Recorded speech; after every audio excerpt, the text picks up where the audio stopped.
Yes, the Archivest, y'all. Exclusively interviewing Elise Estrada. That's me. Hi. And who is Elise Estrada? Oh, what a wonderful question. Elise Estrada is a Filipino-Canadian artist.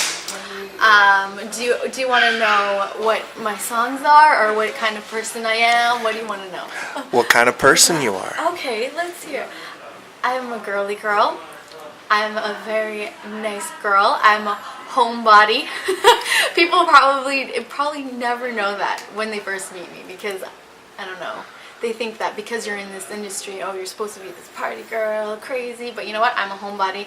I like to stay at home with my family. There's nothing like a good book. I know, I sound like such a nerd. I don't know why I'm telling you this. But yeah, that's me. And tell us how you came into stardom and the best part of it so far. The best part of it. Okay, so, well, I started singing at a really young age. You know, I was always that 5-year-old girl, the hairbrush in the hand, singing in front of that mirror. I was always that little girl.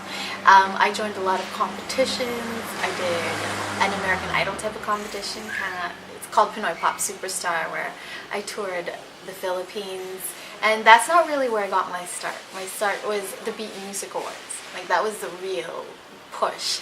Beat Music Awards, which is held here in Vancouver by the Beat 94.5, and I entered that competition and managed to win, and now I'm here.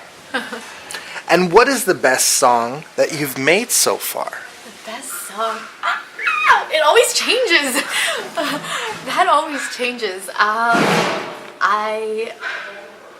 Insatiable, my very first single, actually has a very special place in my heart, because it was my first single, and I remember the first time I heard that, I went crazy. When I heard it on the radio for the very first time, I was with my girlfriends, and I went insane.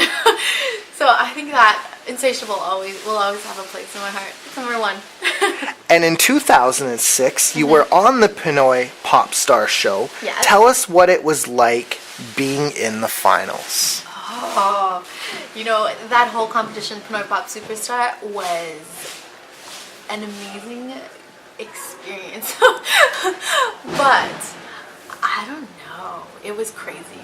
It was insane. I think those kind of competitions are really good, though. It definitely gave me a taste of how competitive the industry really is. And winning the Beat Music Awards, what did this do for you, and how has it been so far with Rockstar Music? What has it done for me? Is that what you asked? It's done amazing things for me. Right after recording my very first single, we went onto a plane, touring from city to city, promoting my first single. So it's done amazing things for me. I've managed to accomplish a lot of things that I never thought was possible. Yeah. And some artists you have toured with are Nelly, Sean Kingston, Lady Gaga, Soulja Boy, and Rihanna. Tell us your favorite and the experience behind touring with these individuals. Okay, my favorite person that I have toured with, you know what?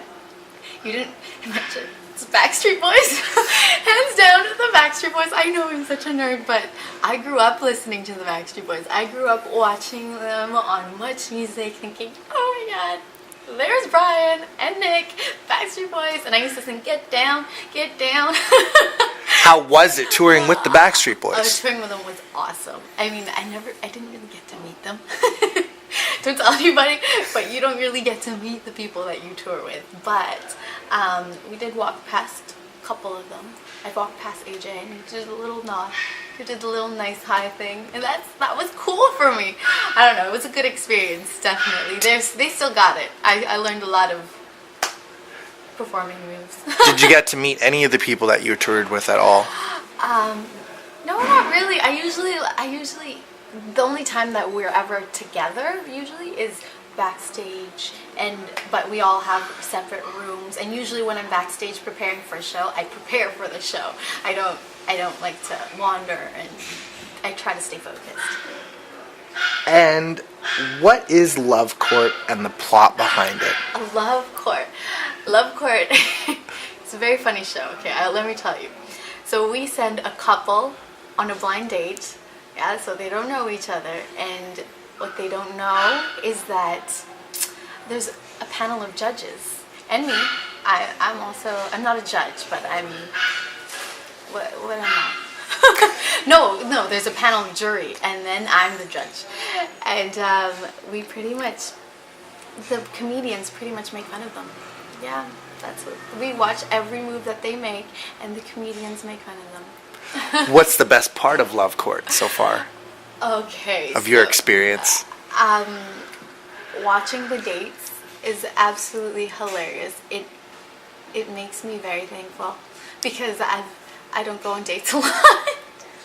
It makes me glad that I am in this industry and that I am too busy to go on dates, because they made them do some crazy stuff like who's the biggest pervert. They played this game called Who's the Biggest Pervert, and they asked some really disgusting, disturbing questions that I wish I don't know, it was just very inappropriate. I don't know why they would let that air. And Beverly Hills Ninja sequel with David Hasselhoff and Lucas Grabeel. Mm-hmm. Tell us about that. Oh yeah, so I play a really fun role. I'm the DDR girl. I don't really know if I'm supposed to be telling you this, but I'm going to tell you anyway, because you know what? You're Vancouver, and I love Vancouver. But I play a fun little role where I dance and I sing, and you know how the DDR machines? Yeah. I'm that character. That's my character. But it's a very fun movie. It's fun. David Hasselhoff is an interesting character, and Lucas Grabeel, very talented. And what is it like being from Vancouver, making your new album in LA, and making it in the music industry? What is it like? It's a dream come true. I don't know. Being in LA is nothing like being in Vancouver, to be honest. I don't know what it is. I mean, I don't want no disrespect to LA or anything. I just love home. I just love home. But recording my album there has been good. There's nothing that better than like being in the sun. We wrote some songs in the sun, in the pool. See, and it's been amazing. No, I get to wake up every morning doing something I love, so I am happy. And in 2009, a Juno nomination for Best R&B Recording of the Year. Elaborate. Yeah, you know, when I first heard about that, being nominated for Juno, I was ecstatic. You know, I don't know. I don't even know what else I can tell you about that. It's just, I hope to have another nomination. Yeah, I didn't have a nomination this year because you're not allowed to be nominated twice on the same album, but next year definitely, yeah. And how was it being a presenter in 2009 for the Juno Awards? It was good. It was fun being a presenter. You know, some people backstage would ask me, "Are you nervous? Are you nervous at all?" No, not at all. Because it was in Vancouver. It was being held in Vancouver, and I was presenting here, and I managed to get the crowd all going. So it was fun. And being interviewed on ET Canada, Much Music, and Canada AM, how was this for you? It's good. You know, interviews actually. No, I wouldn't say it's my least favorite, but it's not my favorite.